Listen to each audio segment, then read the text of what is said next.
Hey everyone, J-Rob Plays here. We're going to do the next video in the series of Guardian Ranks. In this case, it's actually more important than we think with Arms Week coming out, and you'll see in another video as well that I'll highlight. Getting to rank 9 apparently is going to be the best way to get the tier 5 drops of the new hand cannon through the spending of the currency. And so Guardian rank 8 is important to get through to get to rank 9. Now once we're at rank 9, you're going to have to do the Master Conquest. These are going to be in the seasonal tab if you haven't done any yet. If you're already at this point, you've got some accumulated that you'll need to do. Once you get into the seasonal tab, go to the play now, you'll have Devil's Lair, Dark Priestess, Conduit, and Inverted Spire. You'll need to complete Conduit and Inverted Spire for this particular Guardian rank, and I just got done doing those. I was actually working on getting to 350 to see if that would help my level with Arms Week, which in this case it kind of did a little bit. So you complete the Master Conquest and you'll be ready to rank up from there. Now with the challenge that was bugged, the Famine challenge that's actually now available, that one you have to do in Grandmaster mode. And so if you go into the portal, you're going to go into any of the ones that you like to do. If you want to do it with a team, I tend to do mine solo. So I'm coming here to Caldera where I normally do it. You're going to come into Customize, and you're going to go into Grandmaster. Once you go into Grandmaster, that activates the ability to do the Famine modifier. These are going to be things for starting ammo and player health base, but the Famine modifier is going to be your challenge modifiers. So that's going to be this one here. It's Special Ammo Famine, which is easy. That means you can carry your heavy ammo for the boss. You can still go with the primary. I personally was doing it with the Boomslang, and I was running the Barrow Dyad because the Barrow Dyad does a lot of damage whenever you charge it up, and then switch it into alt fire mode with the missiles. So that's what I was running particularly. I was going with the hand cannon because I was doing the Arms Week, and then I was going with Barrow Dyad. And you don't have to worry about starting ammo with this setup. As long as you get heavy ammo from the crates, or if it can be ammo off the ground, you'll have some heavy ammo to help with your killing of the enemies. If you're doing the Vex, it's easier at the boss. If you're doing the Fallen, the bosses are harder, but the setup is easier because you just run from point to point, activating the areas where you summon the little shanks to blow up the storages on Caldera. So that's how I did mine. So I would set mine up that way. I got my A+ rewards. I ran through it. It took me like around 6-7 minutes, almost to the end of the timer, because I was playing it a little slow. I wanted to make sure I completed it without too much difficulty. I mean, the bosses hit hard, so you want to make sure you're doing like arc resist and things like that. Reward packages for tier 3+, those are just going to be packages that you get from clearing that. You're probably going to get that already if you're farming Caldera. Like on Master, for example, you're pretty much regularly going to get the tier 3 rewards when you max out to A rank. And if you're doing the Fireteam Ops and you're doing the bonus power rewards, any of those things are going to be able to get you those tier 3 packages. So back in the portals, you see I have a lot of areas where I have additional drops, and those are going to have a high chance of being tier 3 rewards. And if you do the Pinnacle Ops, same thing. You can get the tier 3 rewards just fine from here. As you can see here, this one's trying to offer a bonus of Bushido Cowl. And again, once you load it up and you're at the point where you're getting A rank, you'll be able to see that it'll switch to a tier 3 bonus. So here it is here, the tier 3 bonus. If you're having trouble getting that, it's because you're not amping up the difficulty enough. I tend to go with locked loadout, no HUD, and then if you can afford it, go with the no starting ammo, and that'll easily get you to tier 3 without having too many modifiers if it's too tough for you to do with the additional modifiers.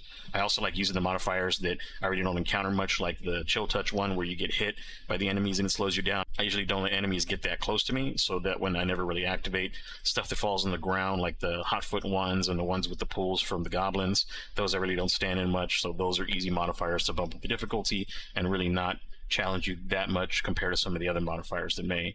So once you're done with that, you can move on to the next section. If you've got 25 of those, again, you probably have this done by the time you get here. Now with the exotic arsenal section, that's just to have you collect exotic weapons.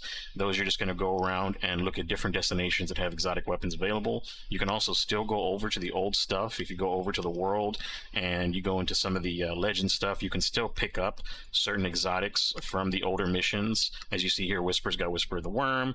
Outbreak Perfected is dropping from 0 hour if you don't have those. So there's other places where you can collect exotics. Just grab as many exotic quests as you can, grab anything from the gunsmith, and that'll help you with that section, getting to the 10 that it's required. Of course, a lot of people already have this done. Same thing with the exotic armor. You'll have 10 exotic armor.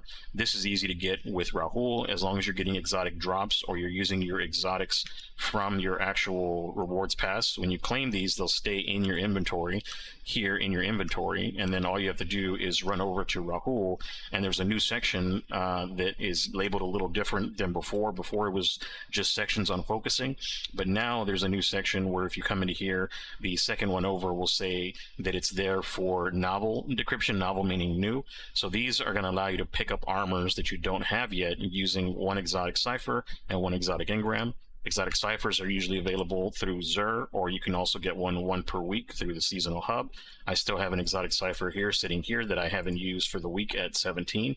And once you get to that point, next week you do the same thing. You do your weekly challenges, you do your daily focuses, and that'll get you moved up here to the point where you can get another cipher next week. So you can get one extra gear per week that way. Of course, you'll also get drops as you're playing, and just save them up. Don't spend them right away if you need something new. That way you don't have to worry about going out and completing a ton of quests that you don't need. Now, speaking of Xur, on Friday when Xur gets here, you're going to want to go over to Xur and pick up his Zenology quest. You can only pick it up if you don't have a full inventory. So I have 5 exotic ciphers. That means I can't pick up Zenology from him. I'll have to use an exotic cipher, like spending it on an armor piece, for example, to upgrade the armor piece.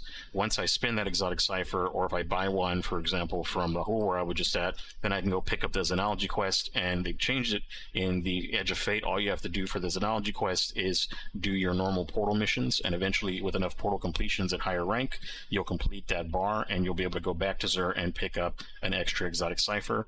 That'll satisfy the Zenology requirement here at rank 8.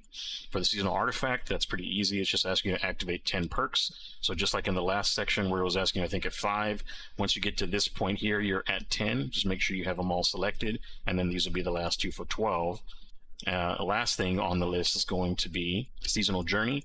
For the seasonal journey, it's just telling you that you need to get 30 reward ranks and complete seasonal challenges. Reward ranks are going to be in your reclamation season pass. Once you've gotten to the point where you have this shader, from there you'll be able to claim all of these things, and then it'll count it for you once you've gotten to that point. As far as for the seasonal challenges, those are going to be housed here in the reclamation section under featured quests. You can also get them from your portal hub as well. And that's just to make sure everybody knows it's going to be located under your quest tab.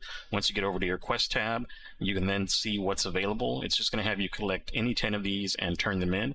I still have one outstanding just in case next rank it needs to have one turned in to actually count. Sometimes you have to do something after you get to the rank for it to count for you, so I'm saving this one. But basically in the first week, you can see I've already done 7 in the first week, and then you would just need to do 3 more in the second week's worth. Right now we have 27 worth, so it's pretty easy to pick 10 out of these 27 that are available, and you'll be able to get that one done. And once you've done all those things, you'll be able and ready to rank up to the full 8 so that you can start working on the Vanquisher rank 9. Again, go to Zavala here, hit the tree on the left, and that'll let you rank up. And now the big things that are holding people back, of course, are going to be power. So as you can see in the next one, the next climb is going to be gear 400. So I'm at 355 right now. I've got a long way to go. It's a really tough grind.